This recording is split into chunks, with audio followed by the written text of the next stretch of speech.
Vous est-il déjà arrivé de regarder votre vie, de compter vos bénédictions, un toit sur votre tête, de la nourriture sur votre table, une famille, un travail, et de ressentir malgré tout une sorte de vide subtil, un sentiment que quelque chose manque, non pas dans ce que vous recevez, mais dans ce que vous donnez.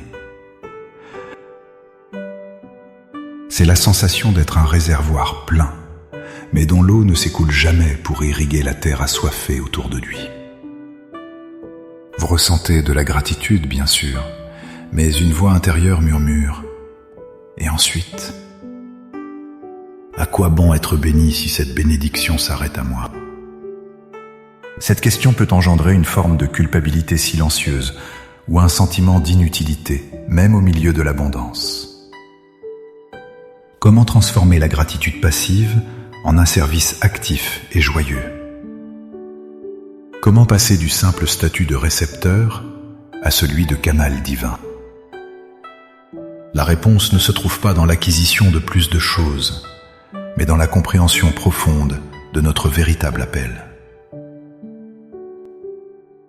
Dieu ne nous bénit pas pour que nous accumulions égoïstement, mais pour que nous devenions des points de distribution de sa grâce. Il existe une prière, une réorientation du cœur pour activer ce dessein divin. Dans les instants qui suivent, je vous invite à entreprendre ce voyage spirituel avec moi. Ensemble, nous allons prier non pas pour recevoir, mais pour apprendre à donner, pour transformer nos vies en fleuves de bénédiction pour les autres. Avant de prier, il est essentiel de graver cette vérité dans notre esprit. Être béni n'est pas la destination finale, c'est le point de départ. Votre bénédiction a un but qui vous dépasse. Le plan originel de Dieu est révélé dès le livre de la Genèse, lorsqu'il s'adresse à Abraham. Dans Genèse 12, verset 2, Dieu lui dit « Je ferai de toi une grande nation, et je te bénirai. Je rendrai ton nom grand, et tu seras une source de bénédiction. » Remarquez la structure de cette promesse. Je te bénirai, et tu seras une bénédiction. La bénédiction reçue est intrinsèquement liée à la bénédiction donnée. Ce n'est pas une option, c'est la conséquence logique, le dessein même de l'acte divin. Dieu bénit Abraham pour que Abraham puisse bénir le monde. Ce principe est le fondement de toute vie chrétienne épanouie. L'apôtre Paul renforce cette idée des siècles plus tard dans sa lettre aux Éphésiens. Au chapitre 2, verset 10, il déclare « Car nous sommes son ouvrage, ayant été créés en Jésus-Christ pour de bonnes œuvres, que Dieu a préparées d'avance afin que nous les pratiquions. » Pensez à la puissance de cette affirmation. Vous n'êtes pas un accident. Votre salut n'est pas juste un ticket pour le ciel. Vous avez été façonné, recréé en Christ, dans un but précis, accomplir des œuvres bonnes, des actes de bénédiction que Dieu lui-même a déjà planifiés pour vous. Notre prière n'est donc pas une demande pour que Dieu invente une mission pour nous, mais une supplication pour qu'il nous révèle la mission qu'il a déjà préparée et pour qu'il nous donne la force de l'accomplir avec ce qu'il nous a déjà donné. Maintenant, le cœur rempli de cette assurance que notre vie a un but qui nous dépasse, approchons-nous du trône de la grâce. Unissons nos voix et nos esprits. Laissez ces mots être le reflet de votre propre désir de servir. Père éternel, source de toute bénédiction et de tout don parfait, je viens devant toi aujourd'hui avec un cœur rempli de reconnaissance. Je reconnais que chaque souffle que je prends, chaque battement de mon cœur, la santé que j'ai, les ressources que je possède et les relations qui m'entourent sont des cadeaux immérités de ta main généreuse. Pardonne-moi, Seigneur, pour toutes les fois où j'ai agi comme un réservoir fermé, recevant tes grâces sans les laisser s'écouler vers les autres. Pardonne mon égoïsme, ma vision à court terme et ma peur de manquer. Aujourd'hui, je prends une décision consciente. Je dépose à tes pieds la mentalité de pénurie qui me fait croire que je n'ai pas assez à partager. Je renonce à la peur de manquer si je donne.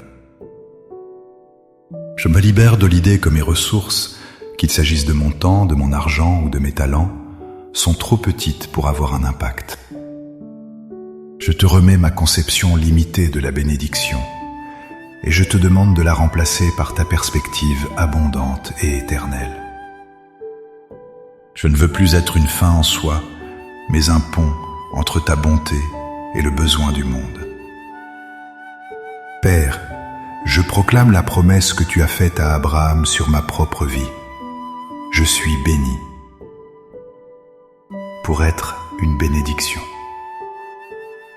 Je déclare que cette vérité est maintenant l'ADN de mon identité spirituelle. Par conséquent, je te demande, Saint-Esprit, d'ouvrir mes yeux. Ouvre mes yeux spirituels pour que je voie les opportunités que tu places devant moi chaque jour. Montre-moi la personne qui a besoin d'un mot d'encouragement, le collègue qui se sent seul, le voisin qui lutte en silence. Rends-moi sensible à la souffrance et aux besoins qui m'entourent. Je consacre mes mains pour qu'elles soient tes mains sur cette terre, prêtes à aider, à construire et à réconforter. Je consacre ma bouche pour qu'elle soit ta bouche, pour qu'elle prononce des paroles de vie, de vérité et d'espoir. Je consacre mes oreilles pour qu'elles soient les tiennes, pour qu'elles écoutent vraiment, avec empathie et sans jugement. Je te consacre mon temps, non plus comme ma propriété, mais comme un don à gérer pour ta gloire. Montre-moi comment l'investir pour l'éternité. Je te consacre mes finances, reconnaissant que tu es le propriétaire de tout. Apprends-moi à être un gestionnaire fidèle, généreux et joyeux. Fais de moi un canal par lequel ta provision peut atteindre ceux qui sont dans le besoin.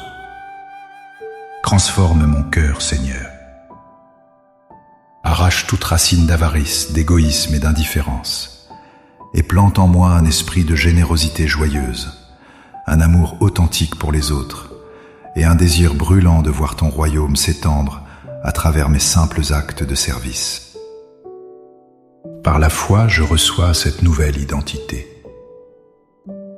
Je ne suis plus simplement une personne bénie, je suis un agent de bénédiction, un ambassadeur de ta grâce. Je te remercie, Père, de me faire confiance et de m'utiliser pour accomplir ton œuvre dans le monde.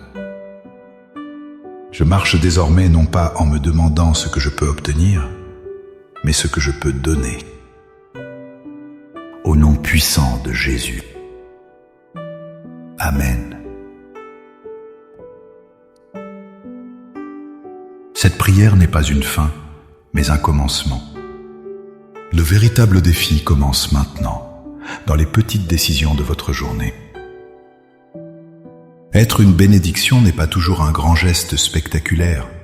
Le plus souvent, c'est un sourire offert, une écoute attentive, un service rendu sans rien attendre en retour, un partage de ce que vous avez.